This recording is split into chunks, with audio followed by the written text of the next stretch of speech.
Elmer and the Dragon, Chapter 4. If you remember, at the end of Chapter 3, Elmer was going to go off to explore the tiny island. I wonder what he finds. Chapter 4, The Island. The path wound between boulders on the beach and then rose steeply through a crack in the cliff. Elmer scrambled up, bracing himself between the rock walls until he could find the next toehold. Just as he thought he could go no farther, he found an old log ladder going straight up to the top of the cliff. Somebody must live here, he thought as he climbed up the last rung and sat down. All around him rose beautiful tall pine trees standing in rows, and he said, "Trees don't grow in rows all by themselves. These pines were planted here by somebody a long time ago." Elmer ate 4 more tangerines and then started through the pines to look for food and water. At last he came out onto a sloping meadow.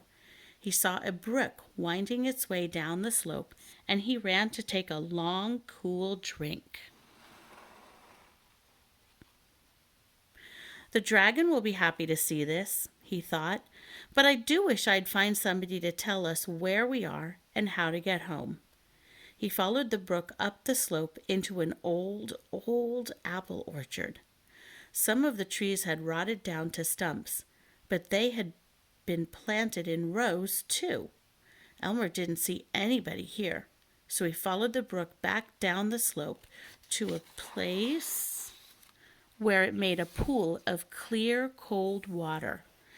He stooped down for another drink and found an old wooden bucket carved out of the trunk of a tree. This bucket hasn't been used for many years, he thought as he scraped off the moss and weeds. Maybe nobody lives here anymore. Elmer left the bucket beside the pool and followed the brook through the ferns and bushes until it turned into a swamp.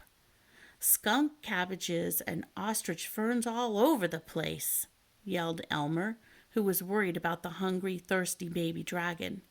He quickly pulled up 6 skunk cabbages and ran back through the bushes to the pool.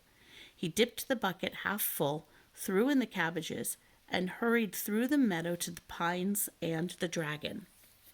He knew he couldn't go down the ladder with the bucket, so he crawled to the edge of the cliff and peered through the vines. There was the wilted baby dragon snoring in the shade. "Dragon, dragon, wake up! I've got water and skunk cabbages for you." The dragon slowly opened one eye and looked up at Elmer. Then he quickly opened the other and said, "Where?" "Right here in a bucket, but I can't bring it down to you. You'll have to let me pour the water down your throat. Ready?" "Ready," said the dragon, tipping back his head. Elmer aimed and poured, and the dragon drank. Then Elmer threw down the cabbages one by one, and the dragon caught each cabbage in the air, laughing and crying at the same time because he was so happy and hungry and thirsty. "That's all," said Elmer, "but there's lots more up on the island, and ostrich ferns too. Can you fly up now?" "Ostrich ferns? I'd better be able to fly," said the dragon stiffly, flapping his gold-colored wings.